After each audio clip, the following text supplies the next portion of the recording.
hecha esa distinción, usted, si está claro cuándo plazo y cuándo condición, hecha esa distinción, usted se va a los del lado derecho.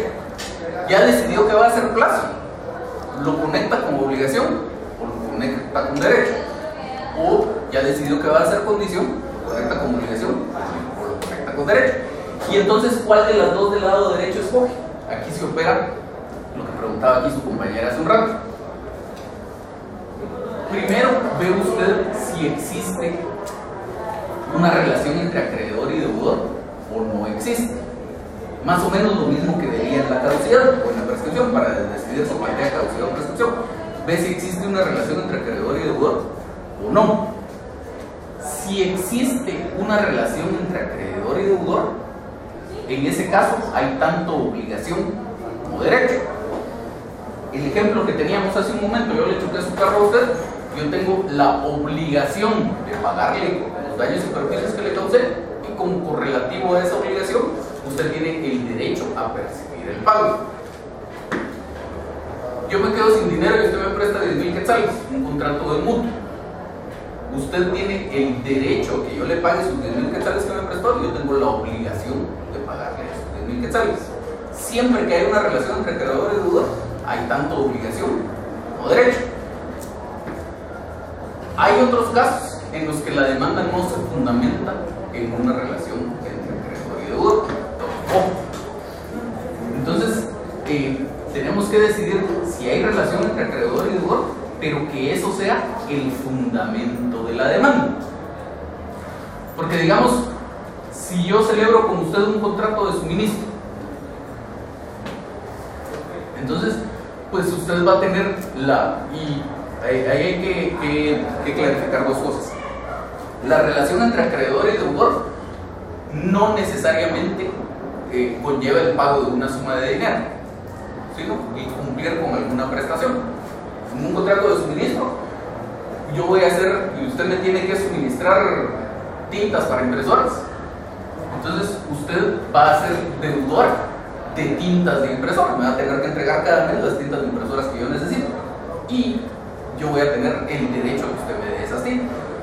Por el otro lado, en ese mismo contrato, usted va a ser acreedora del dinero que valen las tintas, y yo voy a ser deudor del dinero que valen las tintas. Hay relación entre acreedor y deudor por ambas cosas.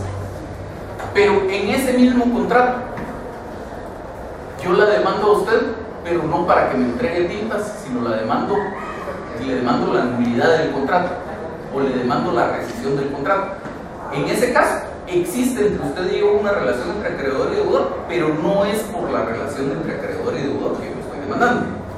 Entonces, quedémonos con ese mismo ejemplo. En ese caso, de que yo demandé la nulidad del contrato, la nulidad del negocio jurídico, entonces lo que fundamenta el planteamiento de la demanda no es la existencia de una relación entre acreedor y deudor. Entonces, cuando usted tiene una relación entre acreedor y deudor, usted plantea del lado derecho, ya sea el plazo o la condición, lo que haya determinado primero, lo plantea referido a la obligación. ¿Sí? Si hay relación entre acreedor y deudor, lo plantea referido a la obligación. En ese caso también va a haber un derecho. Lo que dijimos, cuando hay relación entre acreedor y deudor, hay tanto obligación como derecho, pero usted lo plantea referido a la obligación. Si no hay relación entre acreedor y deudor, ahí nunca va a haber obligación.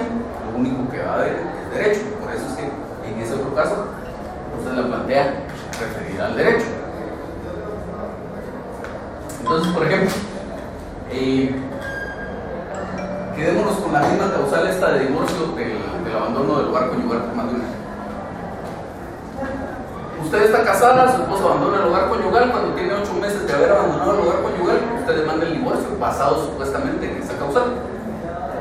Entonces él dice, aquí yo sí abandoné el hogar conyugal, pero no lo he abandonado por más de un año. Entonces no se cumple el supuesto jurídico que le permitiría a Daniela demandar este divorcio. Entonces, ¿qué es eso? ¿Es un plazo o es una condición? Ya dijimos que es una condición porque no necesariamente es algo que vaya a pasar. ¿Lo planteo referido a la obligación o lo planteo referido al derecho? ¿Hay una relación entre acreedor y deudor ahí? No. Entonces lo planteo referido al derecho. ¿Por qué? Porque si ya se hubieran cumplido los 10 años, el más de un año del abandono del hogar conyugal, usted tendría el derecho a demandar que se lo da la ley. Él no tiene una obligación para con usted, simplemente es un derecho que le da la ley por haberse cumplido esa condición. Ahora, lo que hablaba aquí con Nancy hace un rato. Yo soy arrendatario, ella es arrendante, nos comprometemos a que yo le voy a pagar la renta, siempre y cuando ella arregle el techo de la casa que me arrendó. Pasa el tiempo, yo no le he pagado la renta, pero ella tampoco ha arreglado el techo. Entonces, no ha nacido a mi cargo esa obligación de pagar las rentas. Entonces, si ella me demanda por incumplimiento del pago de la renta, yo diría, planteo una falta de cumplimiento de qué? Sería igual la condición. Si lo sujetamos al acontecimiento futuro e incierto de que arreglar el techo, que no lo ha hecho. La falta de cumplimiento de la condición, ¿a qué está sujeto qué? La obligación. Ahí sí hay una relación entre acreedor y deudor. ¿Hay obligación mía de pagar, o va a haber obligación mía de pagar las rentas? Sí. ¿Va a haber derecho de ella a percibir las rentas? También, pero lo planteo referido a la obligación para hacer esa distinción. Donde tengo relación entre acreedor y deudor, lo planteo referido a la obligación, y donde no tengo relación entre acreedor y deudor, lo planteo referido al derecho. Y la consecuencia de estas situaciones es que se declare la falta de cumplimiento de la comisión o la falta de cumplimiento del plazo. Sí, que se declare con lugar de excepción breve de tal cosa. En consecuencia que no se ha cumplido la condición para que fulano de tal pueda demandar en este caso el pago de las rentas derivada del contrato de arrendamiento tal y tal. ¿Sí está clara la discusión? ¿Alguien más que tenga dudas? ¿No? ¿Se puede ser más específico en las peticiones, la comisión tal y tal para el pago de la renta? ¿O solo puede así como usted lo dijo ahorita? Vamos a ver, cuando uno plantea las peticiones, tiene que encontrar el justo balance. Solo voy a anotar aquí algo antes de que se me olvide. Cuando uno plantea las peticiones, tiene que encontrar el justo balance entre que sea su petición de verdad concreta y que no esté explicando la razón por la cual planteó lo que está pidiendo. Entonces, por ejemplo, salgámonos un rato de las excepciones. Juicio de nulidad, que fue lo que vimos aquí en la sentencia. Cuando yo planteé mi petición de fondo en esa demanda, le voy a pedir que se declare con lugar la demanda en juicio ordinario de nulidad absoluta de negocio jurídico promovida por fulano en contra de Mengano, y en consecuencia no sería suficiente que yo diga y en consecuencia se declare nulo el negocio jurídico. Entonces, ¿cuál? Entonces tendría que decir, se declare nulo el negocio jurídico contenido en la escritura pública número tal, o sea, por notario fulano de tal y tal fecha. Ahí está. Pero si yo me fuera más allá y dijera nulo el negocio jurídico contenido en tal escritura porque no contiene la voluntad de fulano de tal por haberse presentado su firma, ahí ya estoy explicando la razón. Entonces ya me pasé para el otro lado. Lo mismo con las excepciones. Si yo digo que se declare con lugar a la excepción previa de falta de cumplimiento de la condición a que está sujeto a la obligación, que se hace valer. Entonces, en consecuencia, que no se ha cumplido la obligación a que está sujeto, que no se ha cumplido la condición a que está sujeta a la obligación de pago de rentas que se reclame en la demanda. Por ejemplo, ahí estaría lo suficiente decirlo. Entonces, si ya me pusiera a decir que no se ha cumplido con la condición consistente en la reparación del techo del inmueble ubicado, ya es demasiado. Esto de acá, cuando uno plantea excepciones previas, en general en cualquier momento del proceso, pero lo que pasa es que cuando uno plantea excepciones previas es muy probable que le pase. Hay que tener cuidado de no confesar. Confesar. Porque pudiera ser que la excepción previa me la declaren con lugar, entonces ya no voy a tener necesidad de que el juez emita un pronunciamiento sobre todo el asunto, entonces no importa. Pero pudiera ser que la excepción previa me la declaren sin lugar, y si me la declaran sin lugar y yo ya confesé, automáticamente el juez va a tener que dictar sentencia y me va a condenar como demandado. Entonces, si yo por ejemplo dijera, sí es cierto que me contrataron, que yo contraté a ese ingeniero para que me construyera el edificio y no le he pagado, pero como ya pasaron más de 2 años, entonces ya superó la prescripción y no tengo la obligación de pagar. Si declaran por el lugar la excepción de previa de prescripción, pues magnífico, se acabó. Aunque igual hay que tener cuidado porque hay algunas cuestiones que no las puede demandar por aquí, pero tal vez si le juega un poco la vueltecita por otro lado, se lo puede demandar, entonces hay que tener cuidado con eso. Pero, sobre todo, ¿qué pasa si el juez declara sin lugar esa excepción de prescripción? Porque resultó que en el camino yo le había mandado una carta al ingeniero diciendo al ingeniero, perdone que no le he pagado sus honorarios, pero en un par de meses le pago. Entonces con eso se interrumpió la prescripción, me declaran sin lugar la excepción previa de prescripción, pero yo ya confesé que sí debía para declarar como tal esa demanda. Entonces siempre que uno plantea excepciones en las que está involucrado o podría estar involucrado un reconocimiento de los hechos fundantes de la demanda, hay que hacer una salvedad cuando uno narra los hechos. Entonces yo diría algo como el planteamiento de la presente excepción no implica un reconocimiento de los hechos expuestos en la demanda, pero si tomamos como punto de partida lo expuesto por el actor, él indica que la obligación se contrajo era exigible en tal fecha y a partir de ese entonces ha pasado más de tanto tiempo, siendo una obligación de pago de honorarios prescribida en tanto tiempo y entonces superó la prescripción. Y entonces ahí ya logré plantear mi excepción sin confesar. Con eso siempre hay que tener cuidado. ¿Más dudas?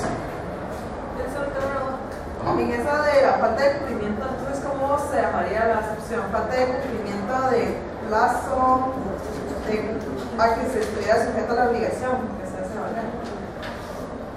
Sí, o sea, que estuviera, no, que está. Entonces usted diría, la excepción previa de falta de cumplimiento del plazo a que está sujeta a la obligación que se hace valer, o falta de cumplimiento del plazo a que está sujeto el derecho que se hace valer, o falta de cumplimiento de la condición que está sujeta a la obligación que se hace valer, o falta de cumplimiento de la condición que está sujeta al derecho que se hace valer. Esas serían las 4. Solo denme un segundito y les digo el salón del examen. Creo que es M317, pero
el salón de clases para el examen es L317. ¿Es de los de Twitter? ¿No de Twitter? No, pues, pero. No.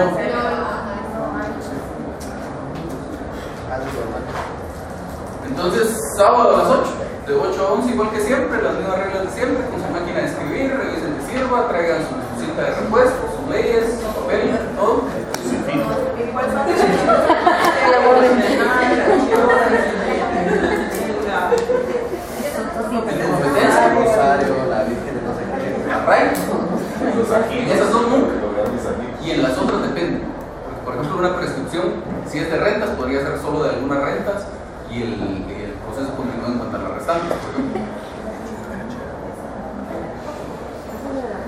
Los veo el sábado entonces.